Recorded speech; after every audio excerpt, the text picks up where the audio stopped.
Baik, selamat siang teman-teman.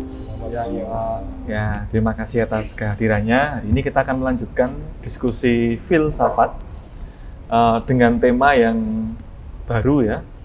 Kita akan ketemu dengan tokoh yang di situ ditampilkan kok mukanya nggak baik-baik amat gitu ya, tapi kok dimunculkan besar gitu kan. Nah, tapi orang ini adalah orang yang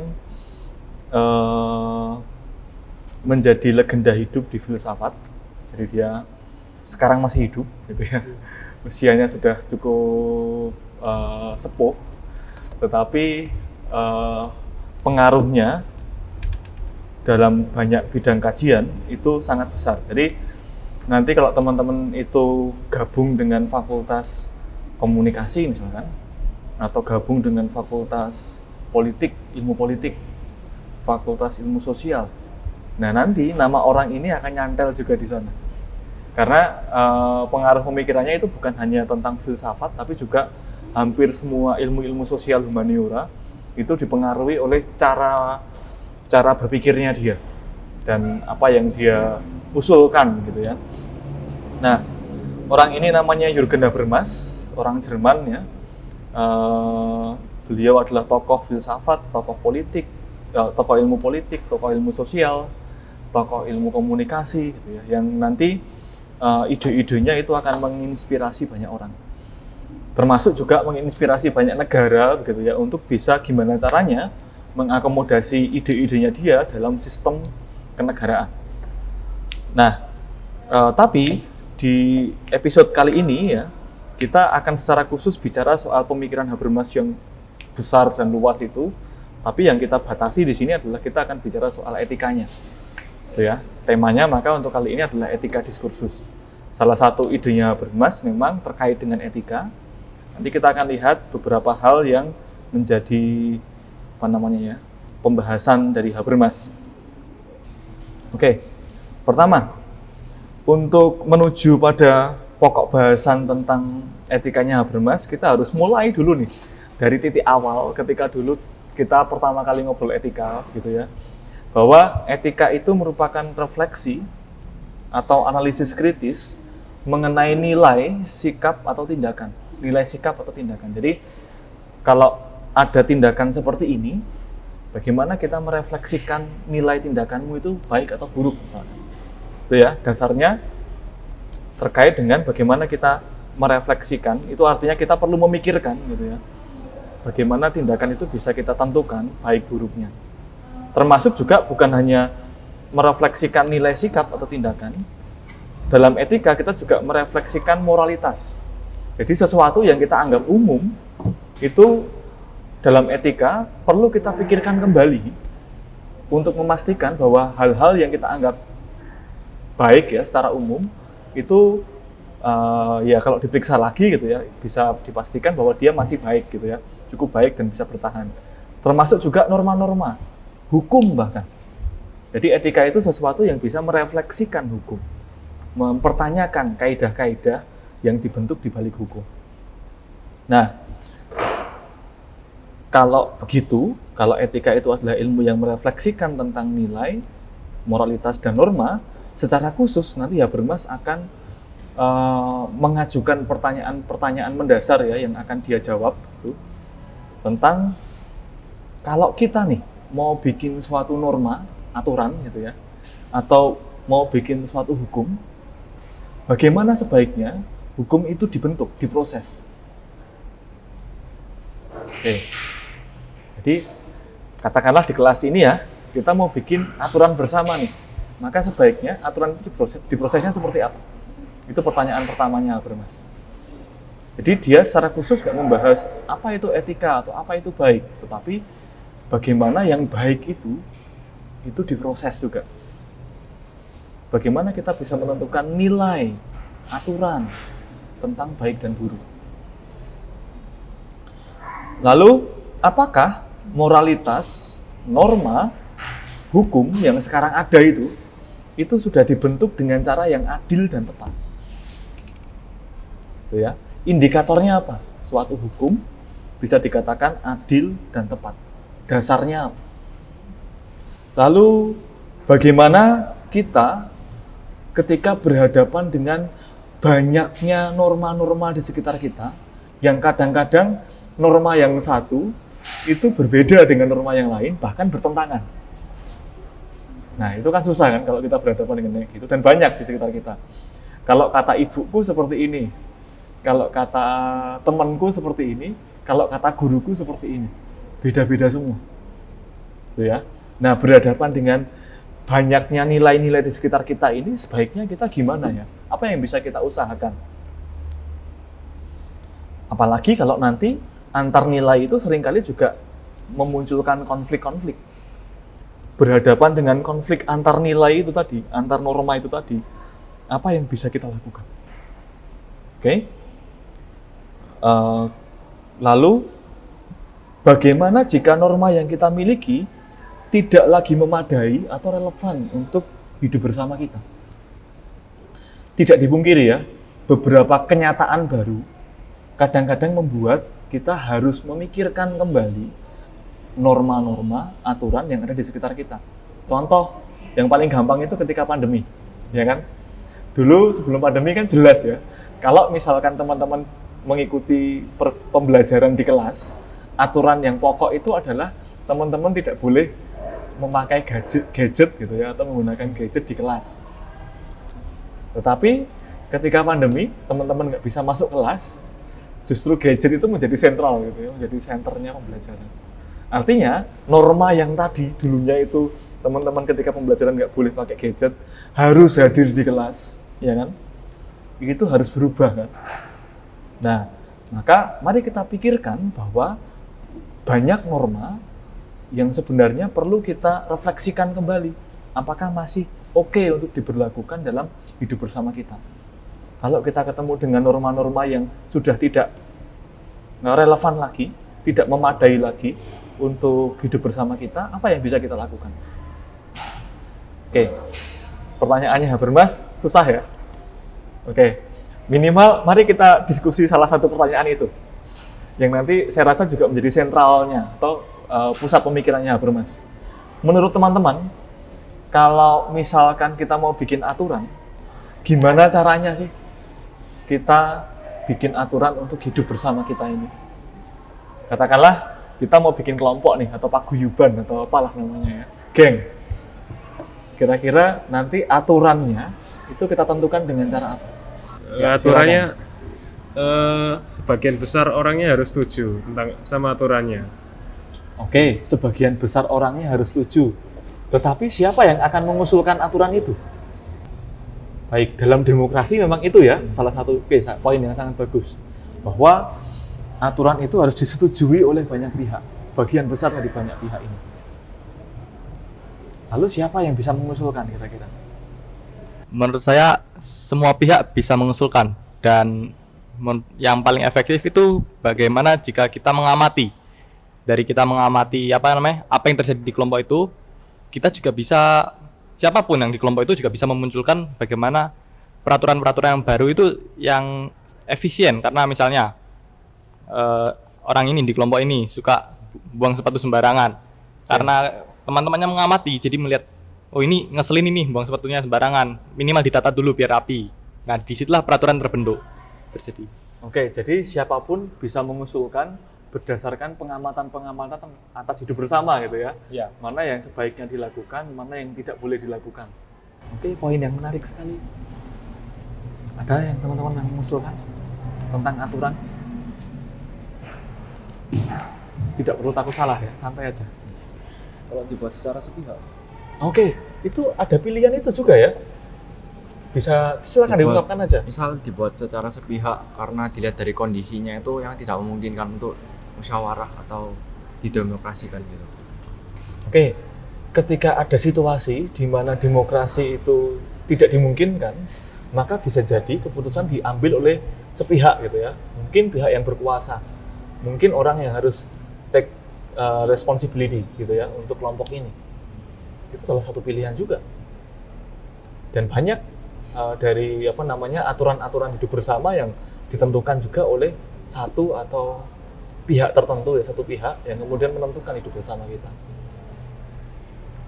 Oke, nanti persoalan berikutnya adalah yang nomor 2. Kapan suatu aturan bisa dikatakan sah? Tadi sebenarnya sudah tersirat juga jawaban dari teman-teman ya. Ada yang menjawab tentang tergantung Pak, banyak anggota yang setuju atau tidak dengan aturan itu. Demokrasi, prinsip demokrasi itu akan mengatakan suara terbanyak yang mungkin.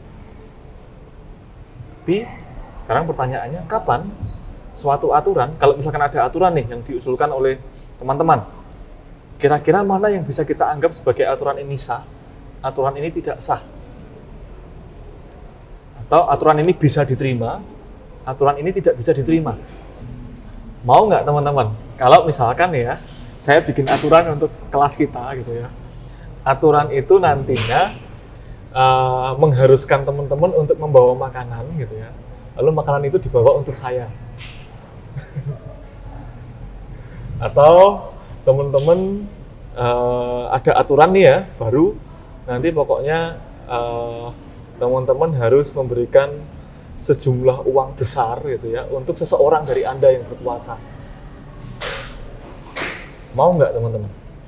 Kalau mau, kenapa mau? Kalau nggak mau, kenapa nggak mau? Kalau saya nggak mau karena dari aturan itu ada pihak yang dirugikan. Soalnya kalau aturan dibuat itu harus bisa menguntungkan kedua pihak juga. Oke, poin yang sangat bagus. Kalau ada pihak yang dirugikan, saya nggak terima Pak, gitu ya. Artinya, kalau nanti aturan itu hanya menguntungkan satu pihak, sementara yang lain itu cuma dapat susahnya doang gitu ya. Ya saya nggak mau Pak aturan itu diberlakukan, karena itu artinya aturan itu bisa dikatakan adil atau enggak? Enggak. Gitu ya. Nah, Habermas mempermasalahkan soal apa yang disebut sebagai justifikasi atas norma-norma itu. Kalau misalkan suatu aturan mau diberlakukan, dasarnya apa? Kalau selama ini teman-teman kan kalau dapat aturan seringkali kan kita menerimanya dengan cara yang kantian, tapi kantian yang dangkal gitu ya. Oh ini kewajiban, harus dilaksanakan, maka selesai gitu ya. Pokoknya dilakukan. Nah, Habermas itu meminta kita untuk setiap saat check and recheck gitu ya. Kira-kira aturan-aturan yang sekarang kita jalani ini aturan yang bisa diterima atau enggak ya? Ya, kalau udah nggak bisa diterima, bagaimana prosesnya? Perlu kita apakan aturan ini? Apakah perlu kita hilangkan? Apakah perlu kita revisi? Atau apakah perlu kita perbaiki lagi, diperluas lagi misalnya? Oke, bayangkan dulu mungkin dalam hukum gitu ya, sudah ada sejak lama ya, hukum tentang membunuh. Tetapi kapan mulai ada hukum tentang aborsi misalnya? Beda kan? Ya, itu perlu pengembangan-pengembangan. Oke, maka di sini etikanya Habermas tidak menawarkan suatu jenis etika dengan karakter moral tertentu. Jadi Habermas nggak ngomong soal yang baik itu seperti apa. Ya. Atau moralitas itu harus bentuknya seperti apa. Tidak seperti etika keutamaan itu ya. Kriteria yang baik dalam etika keutamaan itu adalah ketika tindakan-tindakan sesuai dengan hal-hal yang bisa kita kategorikan sebagai keutamaan. Ada jalan tengah misalkan. Enggak seperti itu. Habermas menawarkan etika diskursus ini hanya sebagai metode. Saya mengatakan hanya karena di situ nggak ada konten moralitasnya. Tetapi ini sangat penting karena tanpa ada prosedur, tanpa ada metode itu jalan ya, untuk digunakan untuk etika, maka sebenarnya keabsahan, nilai-nilai moral dan norma-norma itu harus diwaspadai dan dipertanyakan.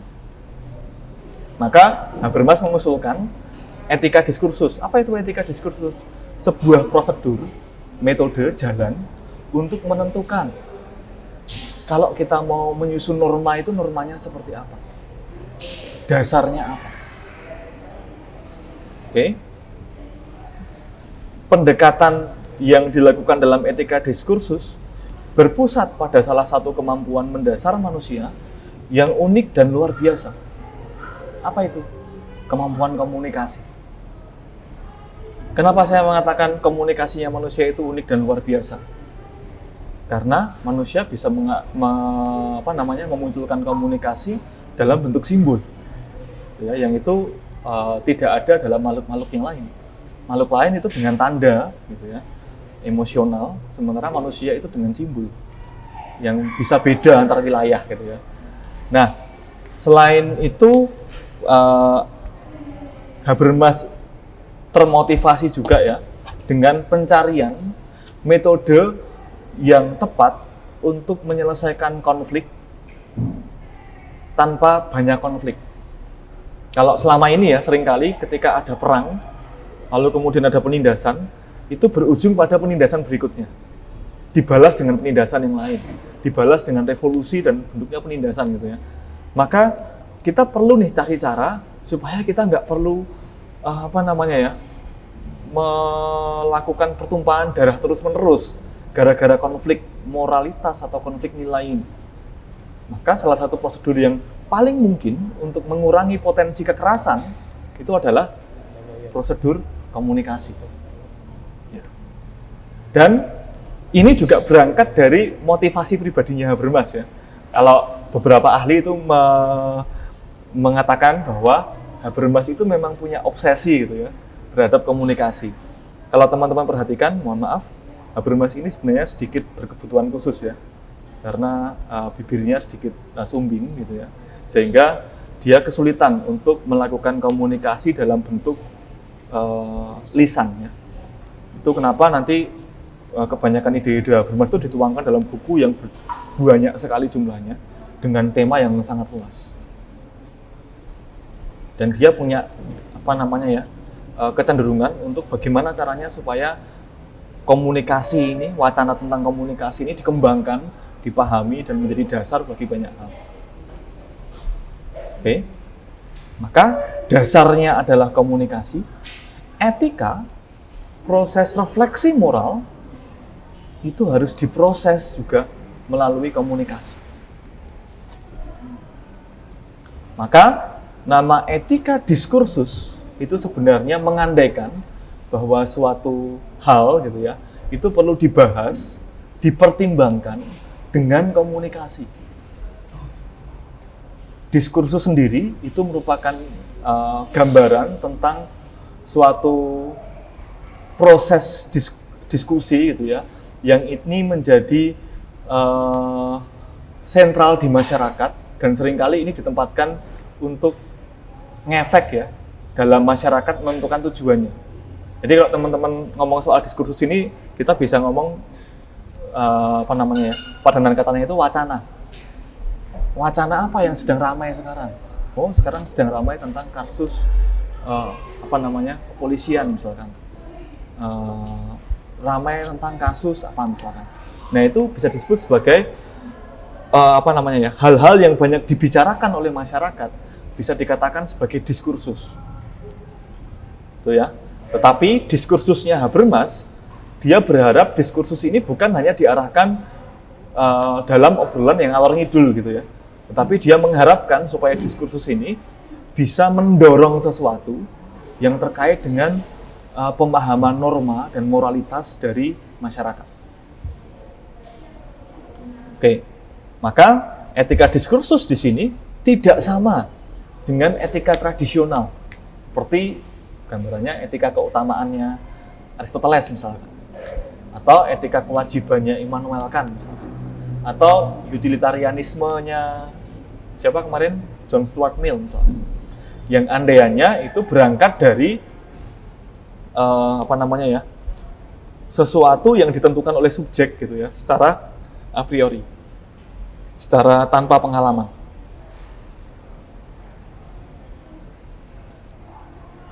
Oke.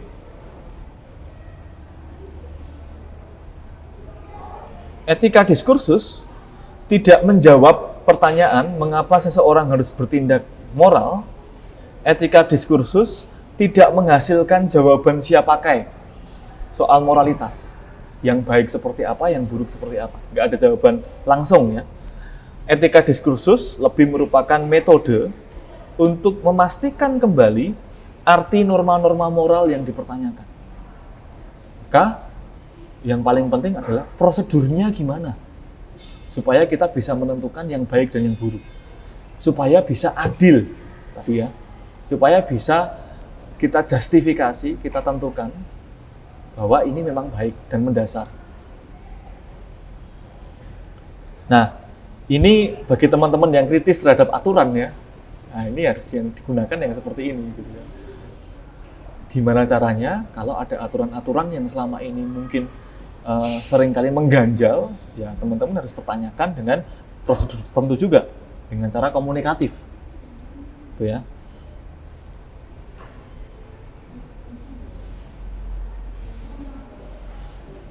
Oke. Apa pentingnya ini?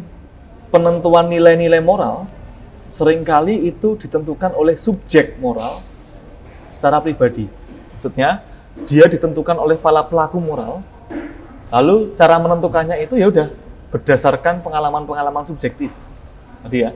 Misalkan ada seorang pemimpin yang menentukan aturan harus gini. Itu seringkali acuannya soal pengalaman-pengalaman pribadinya mengenai nilai. Gitu kan? Nah, ini bisa bermasalah ketika diterapkan dalam hidup bersama, di mana dimensi kesadaran banyak orang ini bisa jadi memiliki kesadaran yang lain-lain. Bisa jadi berangkat dari background yang berbeda, sehingga perlu diakomodasi juga. Gitu ya. Seringkali suatu aturan dipaksakan untuk orang-orang yang sebenarnya tidak bisa menerima aturan itu. Oke, sering ya merasakan yang seperti itu ya. Ya. Lalu acuan-acuan dasarnya ditentukan sepihak. Bagi Habermas, prosedur yang semacam ini perlu untuk dipertanyakan. Kalau memang aturan itu ditujukan untuk hidup bersama, ya seharusnya aturan ini juga harus dipastikan dulu nih, supaya tidak bermasalah bagi hidup bersama kita. Gitu kan? Kalau enggak, ya jangan salah. Kalau ada banyak orang yang nantinya enggak memahami aturannya, lalu kemudian melanggar karena enggak punya acuan ya, ngapain saya harus kayak gini gitu ya. Maka di sini penting untuk mendiskusikan pertimbangan-pertimbangan moral, apalagi ketika terkait dengan orang lain.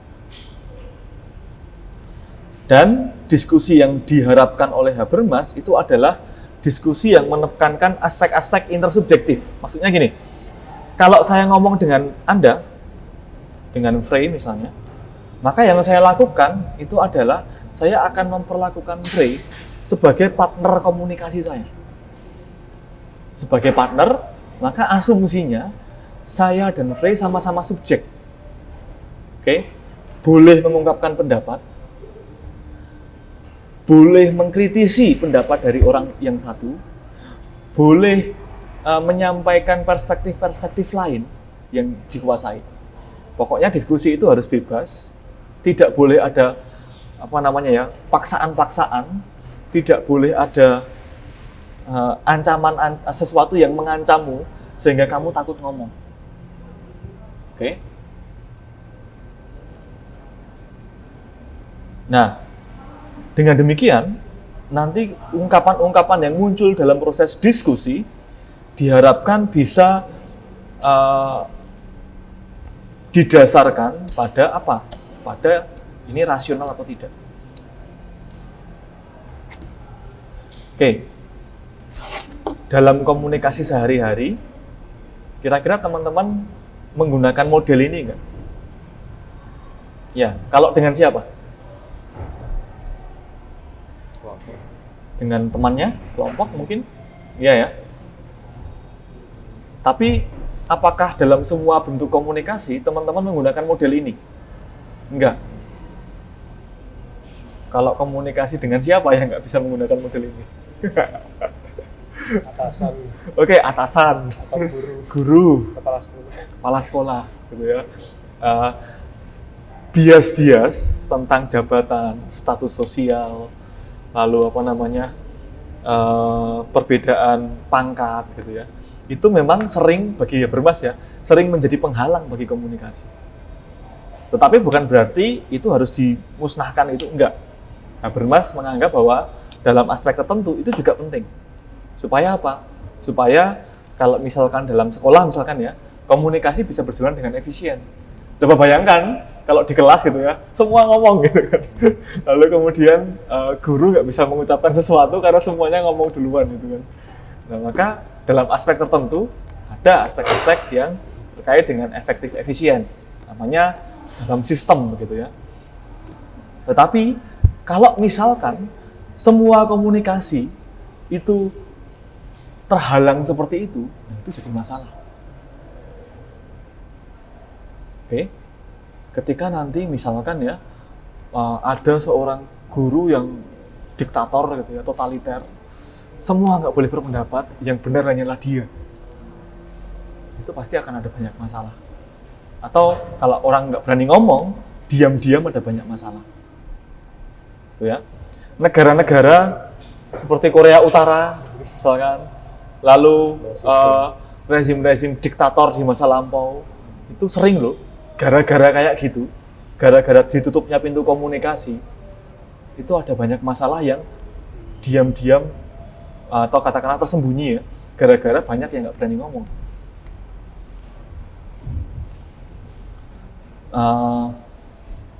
Dulu pada waktu pemerintahan komunis Cina awal-awal itu ya, itu pernah ada kelaparan hebat di suatu wilayah provinsi di Cina. Kenapa terjadi? Gagal panen. Gagal panen dan apalagi akses makanan tidak bisa sampai ke sana karena akses informasinya terhambat. Oke, itu menunjukkan bahwa komunikasi di sini penting. Kalau masalah itu didiamkan terus dalam diam, itu akan menumpuk. Maka perlu diselesaikan melalui komunikasi. Dasarnya apa? Harusnya diskusinya rasional. Tuh ya, acuannya nggak boleh nih. Keputusan ini aku buat karena aku semalam mendapatkan wangsit gitu kan.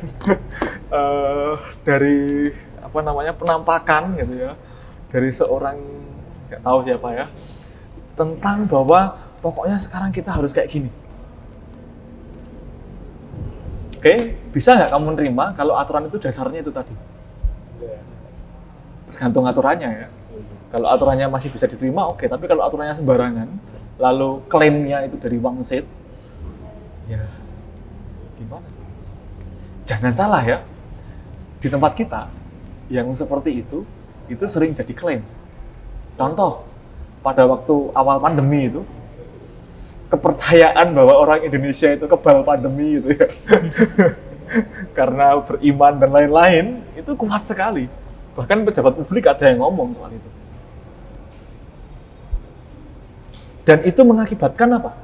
Antisipasi untuk pengawasan di bandara nggak dibikin.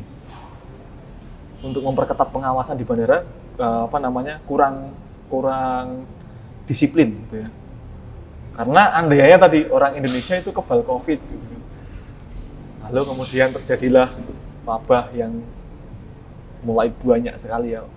Kita salah satu negara yang terbanyak juga jumlah COVID-nya. Nah, maka sebisa mungkin acuan komunikasinya rasional. Bisa dipertanggungjawabkan dengan acuan-acuan akal budi, dengan bukti-bukti, itu ya, bukan sekedar sembarangan ngomong. Kadang-kadang komunikasi yang kayak gini juga jadi nggak rasional ketika orang hanya mendasarkan pada katakanlah kekuatan simboliknya. Kekuatan simbolik itu kayak gimana? Misal di sini ya, kita ngobrol kayak gini, diskusi, lalu teman-teman kebetulan tahu tentang halnya, berargumen dengan Pak Datu. Lalu Pak Datu kalah argumen nih, karena teman-teman mengetahui lebih banyak gitu kan. Dan sebenarnya saya salah. Tapi seringkali orang yang berkuasa itu menggunakan cara ini, teman-teman. Di sini gurunya siapa? Dan ketika itu terjadi, orang hanya melihat bahwa argumen itu soal menang kalah, bukan lagi soal halnya yang dibahas.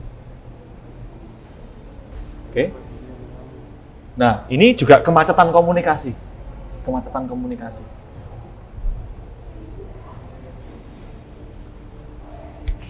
Lanjut ya. Oke. Berikutnya tentang dimensi etis, etika diskursus. Etika diskursus bukanlah norma absolut. Sesuatu kewajiban yang harus dijalankan seperti pada masyarakat tradisional. Harus ini, harus ini, harus ini. Tetapi ini adalah dimensi etis yang diproses melalui gerak masyarakat untuk bersama-sama menentukan nilai yang layak dihidupi melalui proses diskursus tadi. Proses diskusi yang rasional. Jadi kalau kita mau menentukan sesuatu, andainya diskusi-diskusi itu yang harus jadi acuan. Nanti idenya Habermas ini akan memunculkan ide baru ya tentang demokrasi. Kalau selama ini kita kan mikir soal demokrasi itu selalu soal nanti 2024 ada Pilpres dan kita harus menjalani pemilu gitu kan. Nah, bagi Habermas yang menjadi kunci utama dari demokrasi itu bukan kegiatan coblosannya, tetapi apakah ada diskursus di negara itu yang berlangsung dan mempengaruhi keputusan-keputusan untuk hidup bersama. Itu ya. Percuma pemilihan itu dimenangkan melalui pemilu kalau ternyata aspirasi-aspirasi masyarakat tidak pernah diperhitungkan sebagai acuan untuk kebijakan. Maka harusnya yang penting itu bukan hanya kegiatan pemilunya, tapi diskursusnya. Oke. Hal ini hanya dapat dilakukan apabila orang-orang yang berdiskursus memiliki intensi untuk menciptakan kehidupan yang adil secara objektif. Oh ya, ada syaratnya lagi ternyata. Syaratnya adalah kalau kita mau diskursus, maka ini bahasanya agak sulit ya. Habermas mengasumsikan bahwa orang-orang yang ngobrol tentang hidup bersama ini adalah orang-orang yang tertarik pada bagaimana mencapai hidup bersama yang adil. Bukan hanya tertarik untuk memperjuangkan kepentingannya sendiri. Tertarik untuk membentuk kehidupan publik, hidup bersama, yang baik bersama-sama. Bukan hanya memperjuangkan apa yang jadi semangat identitasku atau golonganku. Oke. Nah, nanti Habermas menyebut ini sebagai disinterested interest. Ketertarikan, kemauan untuk memperjuangkan sesuatu yang bukan kepentinganku. Gitu ya, disinterested interest. Nah, persoalannya orang-orang yang jadi wakil rakyat di parlemen itu kira-kira punya semangat ini atau enggak? Itu yang jadi persoalan. Berapa persen yang mempunyai semangat ini untuk memperjuangkan hidup bersama yang baik, bukan melulu soal mencapai atau mendapatkan kepentinganku sendiri. Oke? Nah, keberhasilan dari suatu demokrasi, pemerintahan bersama yang baik, ya tentu saja didasarkan juga pada kemampuan wakil-wakilnya tadi ya untuk memperjuangkan kepentingan bersama. Oke? Kalau semenjak dari niat untuk menjadi pejabat publik, itu niatnya sudah nanti aku bisa dapat Alphard enggak ya, atau aku bisa dapat ini enggak ya, nah itu repot. Oke ya, di suatu negara pernah ada ya demo dari demo dari para pemimpin wilayah gitu ya, village, yang semua pemimpin wilayah village itu mempertanyakan soal penghasilan dan fasilitas untuk diri mereka sendiri. Itu baru di tingkat desa ya. Seringkali keputusan-keputusan dalam parlemen itu juga lebih didasari pada kepentingan-kepentingan yang sektoral tadi daripada kepentingan umum. Nah, penentuan nilai dari suatu norma atau aturan dijalankan melalui proses diskursus yang rasional. Dan di sini diperlukan pertanggungjawaban, dipastikan ya, bahwa kita dengan demikian, kalau kita berargumen, kita siap untuk ditanyai. Kita siap untuk mempertanggungjawabkan usulan kita. Ya. Itu membuktikan bahwa ini rasional. Tetapi, kalau ketika ditanyai pokoknya harus gini, itu sudah susah. Kata pokoknya itu sudah akan membuat halangan komunikasi. Nah, dalam etika diskursus, salah satu hal sentralnya itu kan komunikasi. Nah, untuk itu kita perlu untuk menjelaskan dulu nih, komunikasi yang dimaksud Habermas itu yang seperti apa, gitu ya. Habermas nanti akan secara detail ya menjelaskan apa yang disebut sebagai tindakan komunikasi. Bagi Habermas, komunikasi itu haruslah bentuknya itu tindakan yang bebas penguasaan. Artinya, kalau saya mau berkomunikasi denganmu, tujuanku itu apa? Boleh nggak tujuanku itu nanti supaya kamu manut sama aku? Boleh. Boleh nggak ketika kita berkomunikasi, tujuan komunikasi itu semata-mata adalah supaya kamu manut sama aku, nurut sama aku. Bagi Habermas, itu juga bisa bermasalah. Maka nanti Habermas akan membedakan dua jenis interaksi antara manusia. Salah satu interaksi itu kan komunikasi gitu ya. Nah, interaksi itu dalam hidupnya manusia bisa jadi merupakan bentuknya tindakan komunikatif. Kapan itu menjadi tindakan komunikatif? Ketika kita berkomunikasi, tujuannya itu mencapai konsensus. Kita paham tentang apa yang kita bicarakan bersama. Oke? Sekaligus kita sepakat tentang beberapa hal yang mungkin dulunya itu konfliktual. Konsensus itu mencakup kesepahaman, kita saling memahami, dan kita menyepakati apa yang kita pahami, dan mungkin juga memutuskan beberapa hal yang terkait dengan hidup bersama kita. Tapi, dalam komunikasi, teman-teman ada yang pernah gombal nggak? Enggak ya? Ada yang pernah menjual suatu produk, mungkin praktek gitu ya, entrepreneur gitu. Jualan. Gimana? Jualan. Jualan ya? Pernah ya? Pernah. Ada yang pernah punya pengalaman jadi sales? Belum pernah? Nawar-nawari. Ya, nawar-nawari. Pernah ya? Oke. Ketika menjadi sales, menjual produk, kira-kira intensinya itu konsensus bukan? Enggak. Enggak. Orientasinya itu adalah keberhasilan mengarahkan orang untuk mengikuti apa yang kita mau, menguasai lawan bicara. Gitu ya.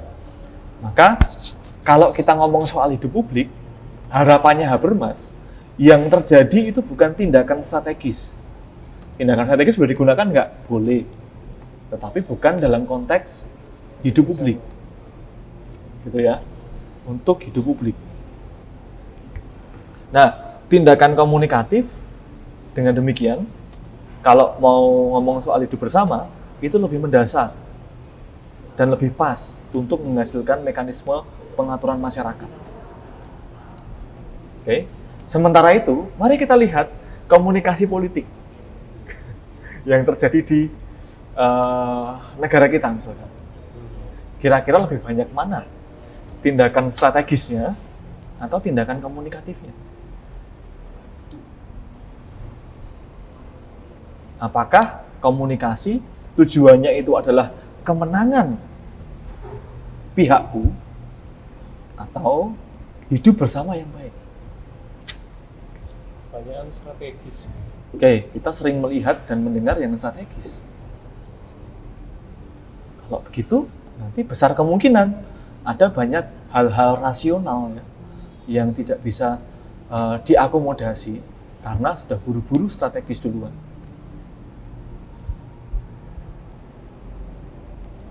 Oke, harapannya tindakannya komunikatif.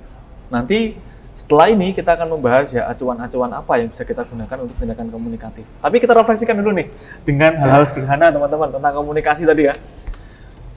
Oke, setiap bentuk komunikasi yang tidak memiliki ciri-ciri ini, jujur, benar, dan tepat, biasanya itu merupakan bagian dari tindakan strategis. Oke, saya jelaskan dulu. Benar itu maksudnya apa? Kalau kamu ngomong sesuatu, yang kamu omongkan itu sesuai dengan kenyataan, itu benar. Oke? Jadi misalkan nih, tadi kamu mengatakan bahwa kamu terpaksa harus tidak masuk kelas karena mengalami mengalami sakit misalkan. Nah, pernyataan itu bisa jadi benar ketika bersesuaian dengan kenyataannya gitu kan. Itu gampang. Lalu kemudian jujur dulu ya. Jujur itu terkait dengan perasaan-perasaan. Misal nih, sekarang Pak Datu nanya gitu ya. Kira-kira teman-teman sekarang yang dirasakan apa? Kalau teman-teman lapar, ya ngomong lapar. Kalau teman-teman ngantuk, ya ngomong ngantuk. Gitu ya. Kalau teman-teman capek, ya ngomong capek. Jangan karena yang tanya itu guru atau dosen, itu teman-teman jadi nggak jujur gitu ya, nggak mengatakan apa yang dirasakan sebenarnya. Tapi kalau jujur kadang dimarahi. Nah, nanti kita akan lihat ya, memang itu persoalannya. Marah itu sendiri mungkin juga bagian dari strategi gitu ya. Oke, lalu tepat. Tepat itu dalam bahasa Inggrisnya right, gitu ya. Yang kita nyatakan itu sesuatu yang bersesuaian dengan ketepatan tindakan, moralitas. Gitu ya. Kalau kamu meyakini suatu moralitas, kamu dengan jujur menyatakan mana yang tepat, mana yang keliru, right or wrong, gitu ya. Dengan sesuai dengan apa yang kamu hidupi, kamu kamu jalankan sehari-hari. Nah, mari kita simulasikan secara lebih sederhana. Teman-teman pernah nggak menyembunyikan hasil ujian? Atau nggak jujur tentang hasil ujian? Pernah. Pernah ya? Bohong sama orang tua? Pernah ya? Kira-kira tujuanmu strategis nggak? Iya. Iya. Untuk apa? Ya supaya orang tua nggak marah. Gitu kan?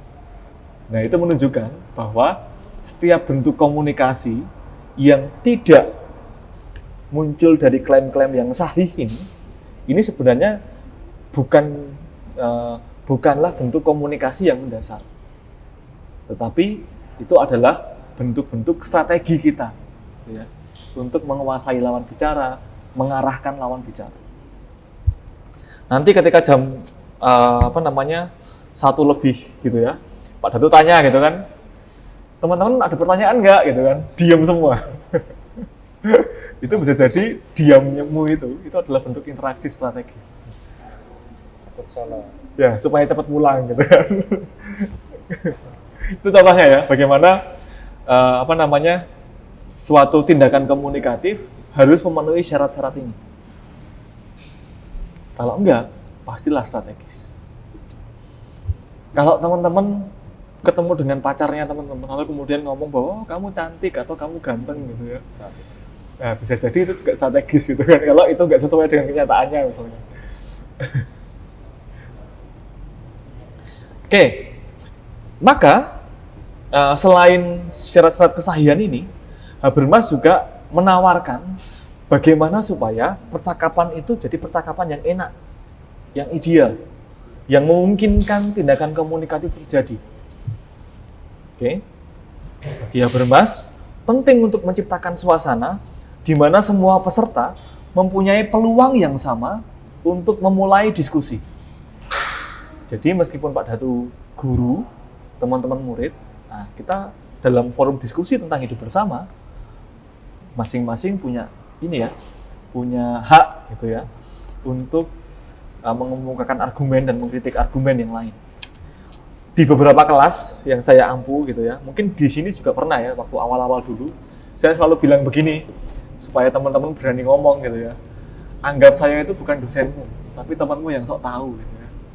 Tujuannya supaya apa? Ayo lebih komunikatif, ayo jangan sembunyikan apa yang kamu tahu, ayo ungkapkan dirimu gitu ya. Karena kalau nggak gitu, kadang-kadang barrier-barrier, batas-batas tadi ya, itu seringkali membuat kita ragu-ragu untuk mengkomunikasikan sesuatu. Di sini harapannya teman-teman justru dilatih ya untuk menjadi semakin komunikatif. Maka kalau gurunya itu kira-kira pendapatnya tidak rasional misalkan, atau Pak Datu itu ngomongnya ngawur, ya silakan dikritisi, disampaikan, nggak usah takut gitu ya. Di antara peserta-peserta tidak ada perbedaan kekuasaan yang dapat menghindari bahwa argumen-argumen yang relevan sungguh-sungguh dapat diajukan. Ini yang susah. Pada dasarnya, seringkali hierarki dalam masyarakat itu mengandaikan ada perbedaan kekuasaan. Kalau mau menciptakan ini harus ada will juga dari orang-orang yang berwenang.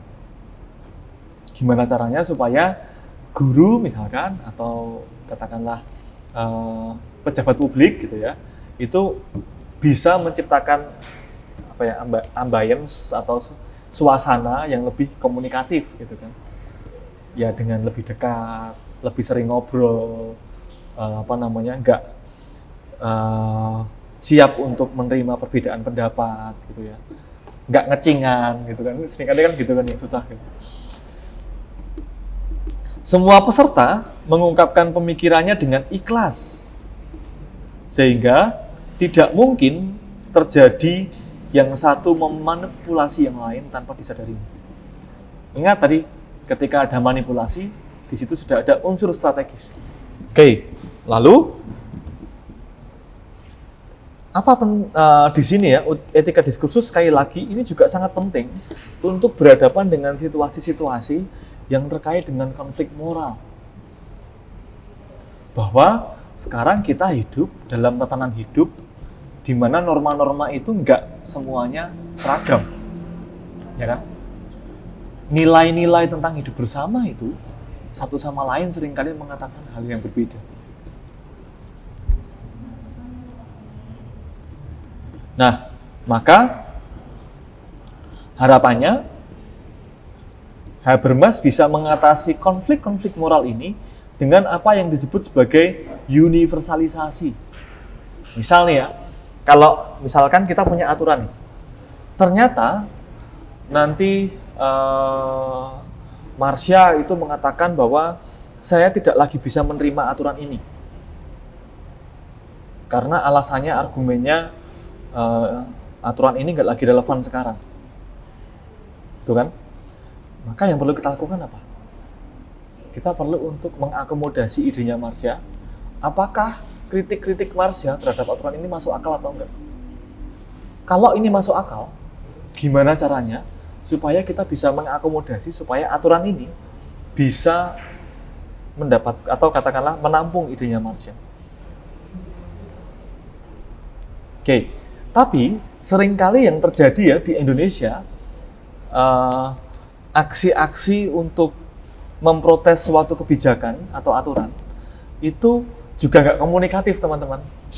Misalkan nih, ketika ada suatu rancangan undang-undang atau undang-undang, seringkali kata yang diucapkan itu adalah tolak, yang itu artinya menolak sepenuhnya. Artinya nggak melihat sama sekali aspek-aspek yang ditawarkan di situ. Beda kalau misalkan ada pertanyaannya adalah menolak bagian-bagian yang memang ini nggak masuk akal untuk dimasukkan, gitu ya. Nah, memilah yang seperti ini yang susah, karena seringkali dalam suatu pergerakan konflik itu orang dulu menolak sepenuhnya yang lain, nggak mengakomodasi dulu atau nggak membuka kemungkinan komunikasi yang nanti bisa sama-sama mengakomodasi kepentingan-kepentingan yang ada dalam hidup bersama.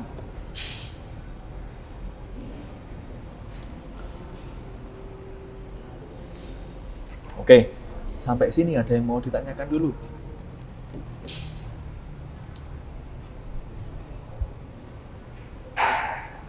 diskusi, ayo.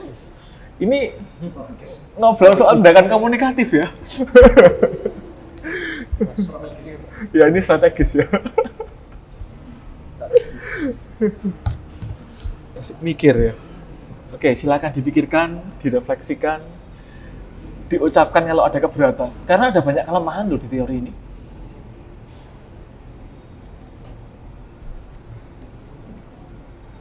Kayaknya bagus nggak kalau itu diterapkan? Bagus ya. Tapi kenyataannya bagaimana? Di negara-negara maju beda-beda pemahamannya. Oke. Yang seperti apa itu? Yang sana ada yang sosialis, yang sana liberal, kapitalis dan sebagainya. Oke. Di titik tertentu kita akan ketemu dengan konflik nilai yang seringkali nggak bisa ketemu kata damai, yang seringkali nggak bisa direkonsiliasikan. Berhadapan dengan yang kayak gitu gimana? Apakah yang satu harus sepakat untuk mengalah? Atau mungkin nggak dua-duanya diakomodasi? Kalau dua-duanya diakomodasi berarti bukan konsensus dong. Iya kan? Oke, terima kasih. Itu benar-benar salah satu hal yang penting untuk disampaikan. Apalagi teman-teman? Kalau buat aturan itu nggak ada aturan yang benar-benar terbaik lah, yang paling sempurna. Karena kalau aturannya sempurna itu udah digunakan sama semua negara. Oke, ini poinnya kan kita memproses aturan ya. Nah, bagaimana menurutmu memprosesnya itu?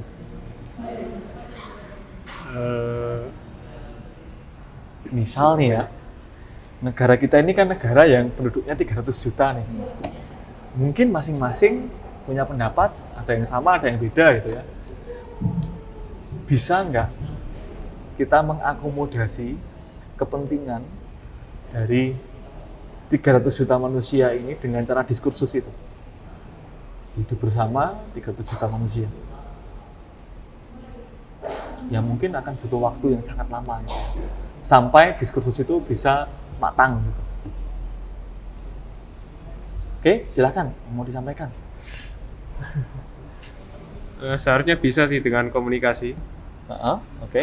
Saling memahami aja. Juga saling mengkritisi. Gitu. Oke, kalau itu diupayakan terus-menerus, minimal, Iya. nah maka pendekatannya Habermas ini penting. Bahwa ini bukanlah pendekatan yang sekali jadi, tetapi ini terkait dengan ongoing proses. Sedikit demi sedikit, norma-norma disepakati, kalau ada hal yang bermasalah dimodifikasi, lalu kemudian ketemu dengan masalah lain dimodifikasi lagi, dan seterusnya. Oke, ada masukan lain terkait dengan ini? Idenya Habermas? Oke, gimana caranya ya supaya orang bisa mengambil sikap komunikatif? Susah kan?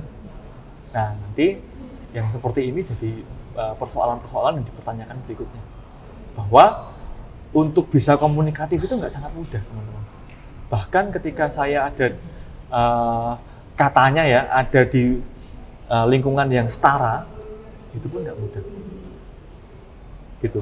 Nah, untuk mendobrak bias-bias inilah kita perlu langkah-langkah baru. Kita perlu langkah-langkah yang perlu diupayakan. Nanti salah satu muridnya Habermas itu akan mengatakan bahwa yang penting itu adalah pengakuan. Kita nggak akan mungkin bisa berkomunikasi kalau kamu mengandaikan bahwa rasmu lebih unggul daripada rasku. Ya, sukumu itu adalah superior dibandingkan suku yang aku miliki. Maka kita perlu untuk saling merekognisi dulu nih. Ya, nanti ada acuan-acuannya, toleransi misalkan. Baik, saya rasa itu untuk hari ini karena sudah pas jamnya begitu ya. Tapi kalau mau ada yang dikomunikasikan boleh, karena komunikasi itu kan harusnya melampaui yang strategis gitu ya.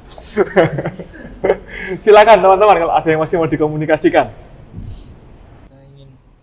Ya, silakan. Mempertanyakan tentang yang tadi kan agar metode ini berjalan efektif itu harus dilakukan, dikonsensuskan dengan oleh orang-orang yang benar-benar ingin untuk misalnya kehidupan bersama atau sesuatu itu terjadi. Nah, bagaimana dengan orang-orang yang emang susah gitu, nggak ingin gitu, yang jelas-jelas bertentangan. Tetapi kan gimana ya? Kan ini menjadi salah satu penghambat utamanya. Dan kita juga butuh misalnya kayak kita juga butuh berkomunikasi dengan orang itu, tapi kayak gimana caranya gitu. Oh, oke, baik. Terima kasih sudah diingatkan ya, Felix ya. Oke. Sebenarnya sebelum Habermas ngomong soal etika diskursus, ada satu lagi ya model yang bagi Habermas ini penting untuk hidup publik. Apa itu? Nanti Habermas akan menawarkan satu konsep yang namanya ruang publik. Nah, ruang publik ini sebenarnya bukan konsep baru, tapi konsep yang diinspirasi dari lama sekali ya. Semenjak zaman Yunani kuno, kalau teman-teman masih ingat dulu, itu ada yang namanya agora. Nama kita kan, agora itu kan pasar, tempat orang bertemu, berkumpul, berdiskusi, dan di situ interaksi-interaksi tentang hidup bersama dibicarakan, gitu kan. Nah, bagi Habermas, kita perlu agora-agora baru,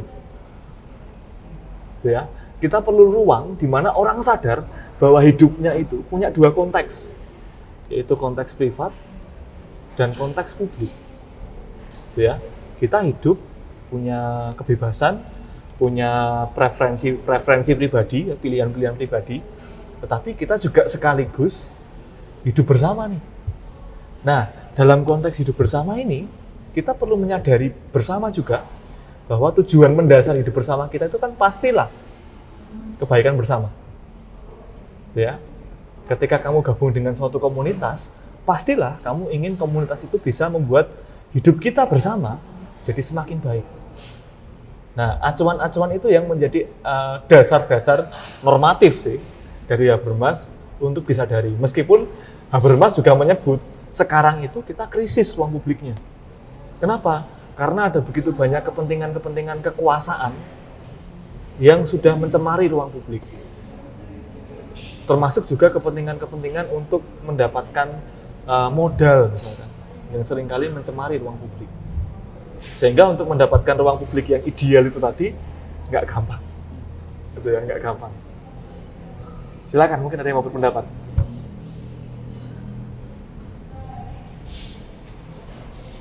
Mau nambahin juga itu Ya.